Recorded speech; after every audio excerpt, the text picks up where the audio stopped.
अगला पॉइंट है मिट्टियों का वर्गीकरण। मिट्टियों का वर्गीकरण कई आधार पर किया जाता है। कई मृदा वैज्ञानिकों ने मिट्टियों का वर्गीकरण उनके रंग के आधार पर किया है। जैसे इसमें है लाल मिट्टी, काली मिट्टी, पीली मिट्टी, भूरी मिट्टी आदि के आधार पर इनका वर्गीकरण किया है। ठीक है। और कई मृदा वैज्ञानिकों ने उनके मिट्टियों के कणों के आधार पर वर्गीकरण किया है। इसमें जैसे है बलुई मिट्टी, चिकनी मिट्टी, दोमट मिट्टी, ये सभी मिट्टियां आती हैं। ठीक है। तो प्रमुख मिट्टियों का वर्गीकरण इन सभी आधारों पर किया जाता है। तो चलिए देखते हैं सबसे पहले कणों के आधार पर मिट्टियों का वर्गीकरण क्या है। कणों के आधार पर मिट्टियों का वर्गीकरण। कणों के आधार पर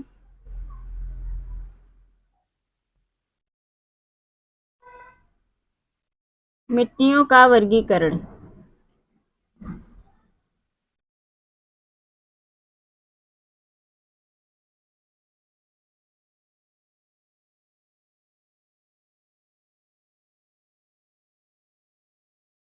कणों के आधार पर मिट्टियां जो है 4 प्रकार की होती हैं।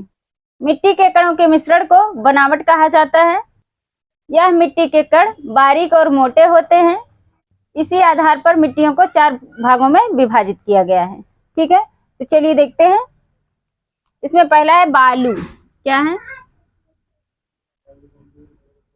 बालू। पहला है बालू। बालू के कण 1 मिलीमीटर से लेकर के 0.05 मिलीमीटर के व्यास के होते हैं।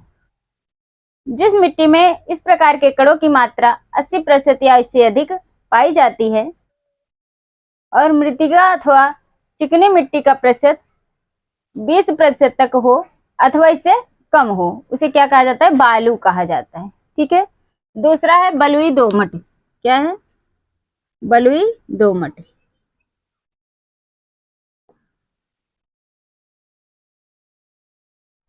इसमें चिकनी मिट्टी का प्रतिशत अधिक पाया जाता है।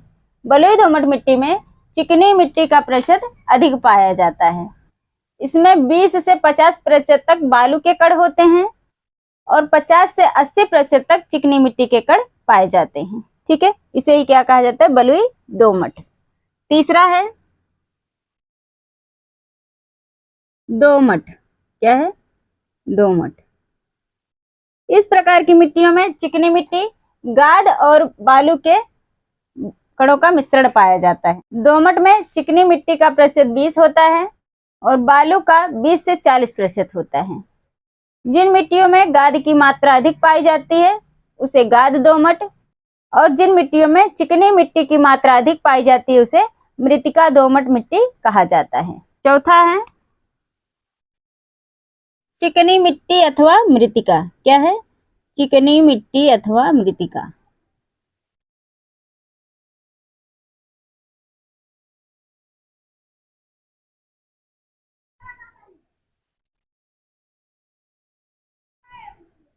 चिकनी मिट्टी अथवा मृतिका।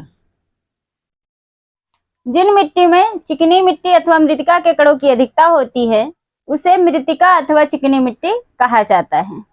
मृतिका कणों की बनावट 0.005 मिलीमीटर के व्यास से भी कम होती है। यह सबसे बारीक कण होते हैं। ऐसी मिट्टी में मृतिका अथवा चिकनी मिट्टी की अधिकता पाई जाती है। इसमें थोड़ी ही अन्य मिट्टियों के कण पाए जाते हैं, जैसे गाद और बालू के कण बहुत कम मात्रा में पाए जाते हैं। इस प्रकार की मिट्टी में, चिकनी अथवा मृतिका मिट्टी में, पानी अधिक समय तक सुरक्षित रहता है। ठीक है। बालू ज्यादा सोखता है और चिकनी मिट्टी अथवा मृतिका मिट्टी जो है इसमें पानी जो है अधिक समय तक सुरक्षित रहता है। ठीक है। तो यह है कणों के आधार पर मिट्टियों का वर्गीकरण। कौन कौन से हैं? बालू, बलुई दोमट, दोमट, चिकनी मिट्टी अथवा मृतिका। इसको नोट कर लीजिए। चलिए देखते हैं आगे। दूसरा है रंग के आधार पर मिट्टियों का वर्गीकरण। क्या है? रंग के आधार पर मिट्टियों का वर्गीकरण। मृदा वैज्ञानिकों ने मिट्टियों को रंग के आधार पर वर्गीकृत किया है। मिट्टियों में यह रंग उसके मौलिक चट्टानों से निर्मित खनिजों अथवा जीवांश की मात्रा की अधिकता और न्यूनता के आधार पर गहरा काला अथवा भूरा होता है। तो देखते हैं रंग के आधार पर मिट्टियों का वर्गीकरण। पहला है काली मिट्टी। क्या है? काली मिट्टी। पहली है काली मिट्टी। काली मिट्टी में जीवांश तत्वों की अधिकता पाई जाती है। जीवांश तत्वों की अधिकता और न्यूनता के आधार पर इन मिट्टियों का रंग हल्का अथवा भूरा काला होता है। आर्द्र प्रदेशों में अपर्याप्त जल निकास के कारण भी इन मिट्टियों का रंग काला पाया जाता है। लावा प्रवाह से निर्मित मिट्टियां भी काली होती हैं, जैसे भारत की रेगुड़ मिट्टियां हैं। भारत की रेगुड़ मिट्टियां भी काली होती हैं और ये बहुत उपजाऊ होती हैं, कपास की खेती के लिए उपयुक्त होती हैं। ठीक है, तो ये है काली मिट्टी। दूसरा है लाल मिट्टी। दूसरी है लाल मिट्टी।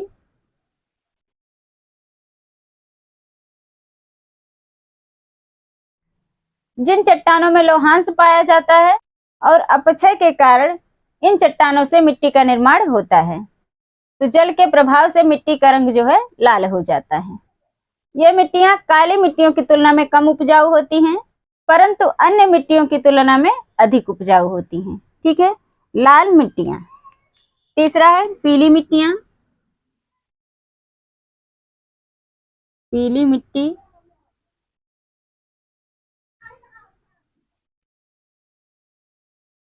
इस प्रकार की मिट्टी में जल योजित लोहांश की मात्रा अधिक होने के कारण यह इनका रंग पीला हो जाता है।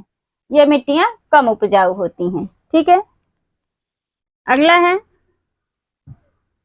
सफेद रंग की मिट्टियां।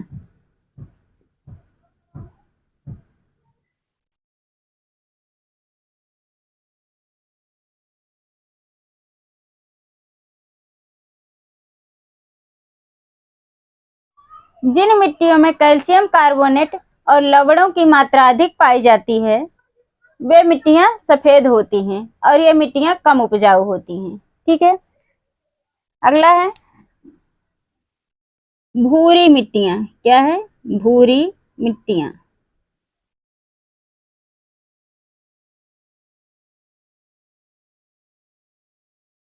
जिन मिट्टियों में ऑक्सीजन, जैविक पदार्थों और लोहांश की कमी पाई जाती है, उसे भूरी मिट्टी कहते हैं। यह मिट्टी भी कम उपजाऊ होती है। अगला है छठा राख के रंग की मिट्टियां। क्या है? राख के रंग की मिट्टियां।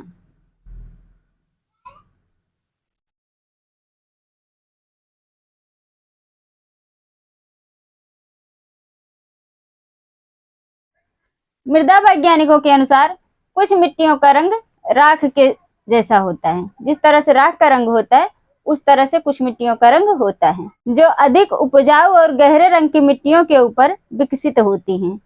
इन्हें पोडसोल मिट्टियां कहा जाता है। ठीक है, तो ये है रंग के आधार पर मिट्टियों का वर्गीकरण। तो रंग के आधार पर मिट्टियां 6 प्रकार की होती हैं।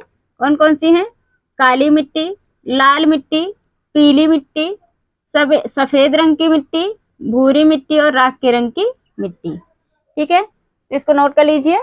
तीसरा है परतों के आधार पर मिट्टियों का वर्गीकरण। विश्व में जो मिट्टियां पाई जाती हैं, वे परतों के गठन के आधार पर 3 प्रकार की होती हैं। कितने? 3 प्रकार की होती हैं। तो इसमें है परतदार मिट्टियां। पहला है परतदार मिट्टियां।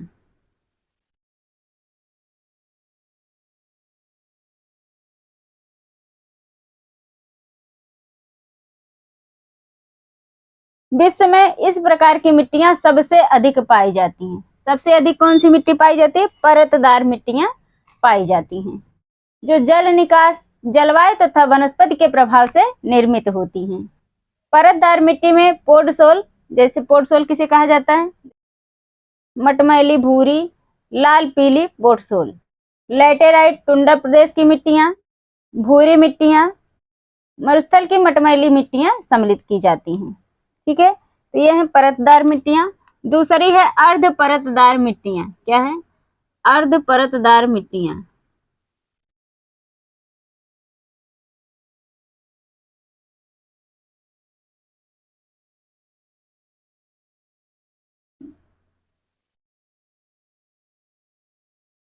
जिन प्रदेशों में जल निकास की उपयुक्त व्यवस्था नहीं होती उसमें इस प्रकार की मिट्टियां पाई जाती हैं, परंतु अन्य क्षेत्रों में भी इस प्रकार की मिट्टियां पाई जाती हैं। ऐसा नहीं है कि जहां पर जल निकास की व्यवस्था नहीं है वहीं पर अर्धपरतदार मिट्टियां पाई जाएंगी, अन्य प्रदेशों में भी इस प्रकार की मिट्टियां पाई जा सकती हैं। ठीक है। तीसरी है अपरतदार मिट्टियां। तीसरी है अपरतदार मिट्टियां।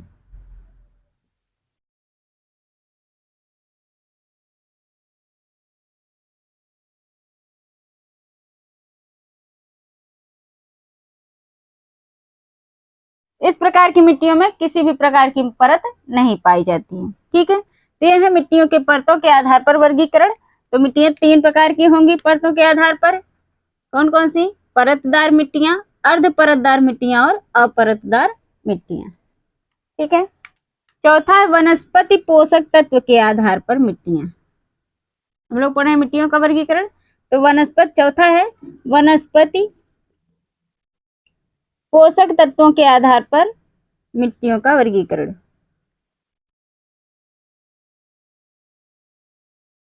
पोषक तत्वों के आधार पर मिट्टियां।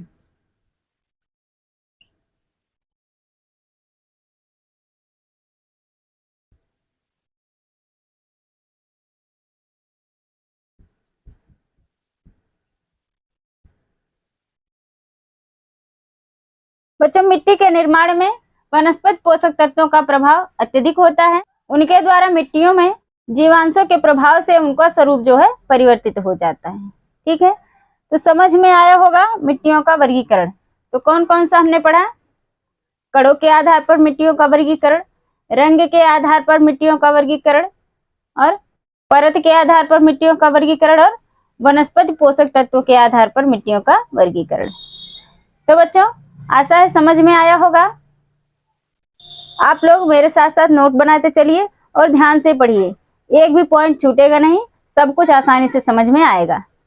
तो आज की क्लास कैसी लगी कमेंट करके जरूर बताएं। अपने दोस्तों में भी शेयर करें। अच्छी लगे तो इसे लाइक करें और चैनल को सब्सक्राइब करें। आज के लिए इतना ही, मिलते हैं नेक्स्ट क्लास में, इसके आगे पढ़ेंगे।